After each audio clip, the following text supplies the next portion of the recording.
இன்னைக்கு உயிரோடு வந்து இப்போ வந்து உட்காந்துருக்காங்க. அது ஆட்சி 30 வருஷம் ஆச்சு. 30 வருஷம் முன்னாடி செத்த இடம் இன்னும் மறைஞ்சிருக்க வேண்டியது ரமேசனுக்கு. அதுதான் தலைவர் சொல்றாரு. அதே தான் ஜெயக்குமார் இருக்கும். நாம் உடனடியாக PLU2 தேர்தல் அலுவலரிடம் நாம் சமர்ப்பிக்க வேண்டியிருக்கிற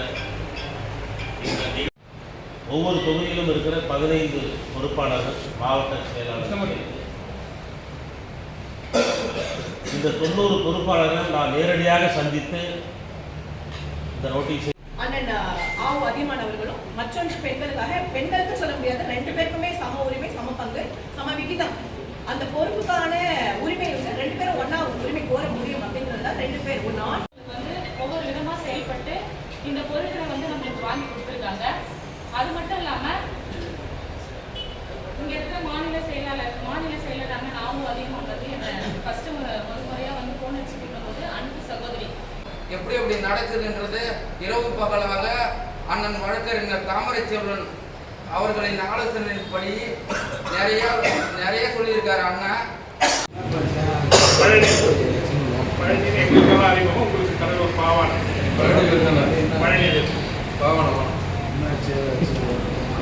அவர் இந்த அவையில் இருக்கிறது ஒரு கூடுதல் சிறப்பு. அதை நான் பிறகு சொல்லும்போது சொல்றேன். இந்த சிறப்பு கூட்டத்தில் கலந்து கொண்டு உங்களின் கருத்துக்களை பதிவு செய்திருக்கிற இளஞ்சிறுத்தை எழுச்சி பாசறையின் மாவட்ட செயலாளர்கள், நான் தொகுதி வாரியா பெயர் சொல்லிடுறேன்.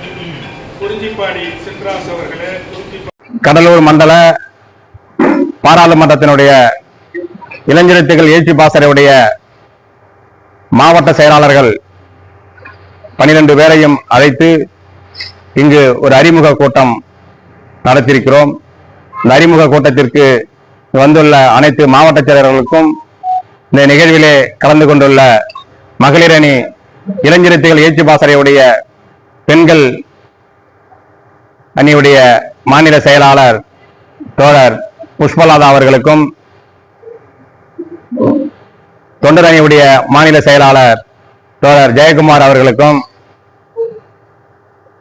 கடலூர் மாநகரத்தினுடைய துணை மேயர் அண்ணன் தாமரை செல்வன் அவர்களுக்கும், தேர்தல் பணிக்குழுவுடைய மாநில செயலாளர், எங்களை போன்றவர்களை தொடர்ந்து நெறியாளுமை செய்து கொண்டிருக்கக்கூடிய அண்ணன் குணவரன் அவர்களும் இந்த நிகழ்விலே கலந்து கொண்டு, கடலூர் மண்டல செயலாளர் பரிசு முருகையன் அவர்களும் கலந்து கொண்டு இந்த நிகழ்வை சிறப்பாக நடத்தியுள்ளார்கள்.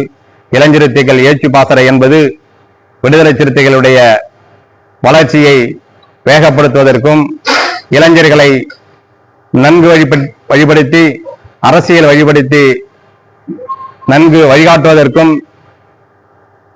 வேகமாக அரசியல் பணியை செய்வதற்கும் நம்மை நியமித்திருக்கிறார். நாம் அனைவரும் விடுதலை சிறுத்தைகள் இயக்கம் இணையாக இளைஞர் அணியும் 2 தண்டவளமாக ஒத்துழைப்போடு நாம் இந்த கட்சி பணியை மிக சிறப்பாக நாங்கள் செய்வோம் என்று இங்கு இருக்கக்கூடிய மாவட்ட செயலாளர்கள் தலைமையிலே நாங்கள் தீர்மானத்தை உறுதிமொழி ஏற்றுள்ளோம். நாங்கள் அனைவரும் எழுச்சி தமிழருடைய தம்பிகளாக விடுதலை சிறுத்தைகள் 2026 என்பது தமிழகத்திற்கு யாரு ஆட்சிக்கு வர வேண்டும் என்று விடுதலை சிறுத்தைகள் தீர்மானிக்கக்கூடிய இடத்தில் இருக்கிறோம். 2031 தமிழகத்தினுடைய ஆட்சியை விடுதலை சிறுத்தைகள் ஆளுவோம் என்று கூறி